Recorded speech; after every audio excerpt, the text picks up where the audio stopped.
I am the Tofu Golem. Please enjoy the video. You begin by opening Tripview Lite and granting location permission so the app can show nearby stops. Next, select your city from the list and immediately add a frequently used route to favorites to avoid repeat searches. Tap the search bar and enter a stop number, line name, or street address to load results. Once done, glance at the next departure times and platform info so you know which service to watch for. This saves time when you reach the stop.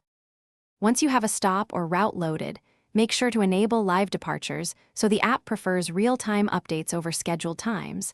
This reduces surprises. Use the filter controls to show only trains, buses, or ferries, and toggle peak/off-peak views to focus on relevant runs. Then, tap any listed service to open the full timetable and trip map, which shows intermediate stops and expected arrival windows. This helps you plan to finish, save recurring journeys to favorites, and set an alarm for the boarding window so you get notified before departure. Make sure your phone has background refresh and notifications enabled so alarms arrive on time. If you notice times that don't match the display boards, first pull to refresh, then toggle live departures off and on to force a recheck or switch to the scheduled view to confirm. If problems persist, restart the app. That resolves most sync glitches quickly.